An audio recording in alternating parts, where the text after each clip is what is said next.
But I want to move on, man. We just went through the NBA draft, and we just got to talk about this for a little bit, man. This is probably one of the first times in NBA history that a second round pick has meant more to the world than anything else that's going on. And of course, I'm talking about Bronny James, LeBron James Jr., where he is now officially introduced to the world as a Los Angeles Laker. And here's what's even interesting about this. Zach, Tuss, I don't know if you guys know this, but Bronny's jersey is like number one. Like, this kid hasn't even played a game yet, and he's already, living the hoop dreams per se.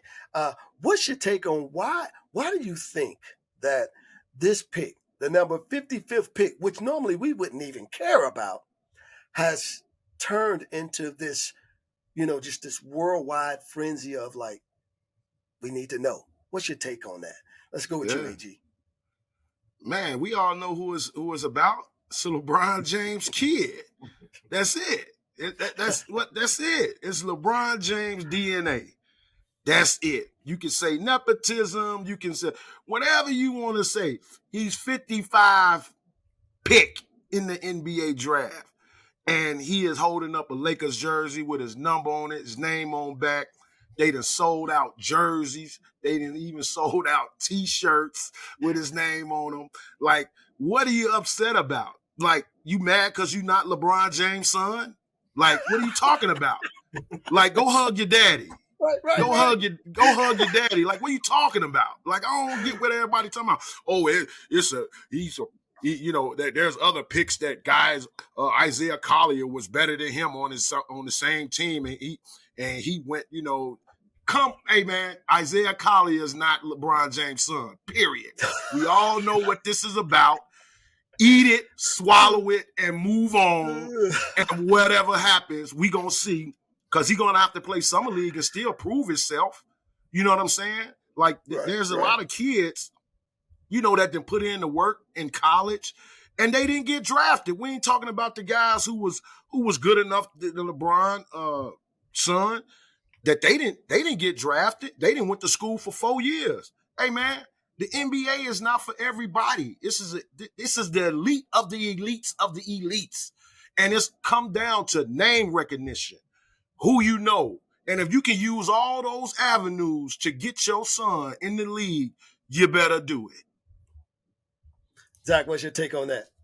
I mean, it's simple. LeBron James is living out the dreams of many fathers. I mean, honestly, yeah, who wouldn't want to play with their son in not just the NBA, but anywhere? I mean, the fact that he gets to play with his son in the NBA is amazing within and of itself. And it's something that I guarantee you a lot of fathers would dream about and would relish in if they had that opportunity to not just see their son play professional sports, but to actually play with them. I mean, the only example that I can think of that was as monumental as this was in baseball, Ken Griffey Sr., Ken Griffey Jr. And, I think the overreaction to it, and I get some of the criticisms of it, the arguments about nepotism and so forth. I mean, that's all well and good and understandable and legitimate. But aside from that, why are we getting so wound up over the 55th pick in the second round, as if he was going to be the guy who was going to turn the Lakers around? I mean, let's be honest about that. And like you said, AG, the Bronny has to go through the summer league. He has to go through the training process. He's not going to get an easy path. And another thing that I think people are overlooking is that whatever happens to Bronny James, whatever numbers he puts up or how much playing time he gets or those sorts of tangibles, he's going to be fine no matter what. And Thank you. Another thing to look at is LeBron went through all those obstacles and took on a lot of pressure so that his kids wouldn't have to. You know what I mean? Like, when he came into the league, he had all this weight on his shoulders. All of us were watching him dating back to high school. Sports Illustrated put him on the cover when he was 15 years old. He had all this pressure, all this weight on him from the very beginning. And if we're going to be honest, he exceeded all those expectations and then some.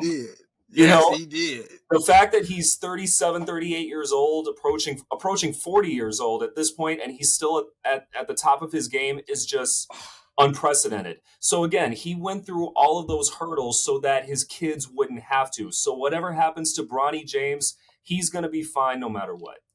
And then Absolutely. Will, let me tell you this though. They acting like, Bronny James is a buster. Like he can't play or something. Like, Right. what the hell was y'all looking at? Like the boy can he can dribble, pass, and shoot. Yep. And Like, he was a McDonald's All-American. yeah. Like, That wasn't what are you given to him. talking about? Right. It wasn't handed to him. Like, this dude had to play.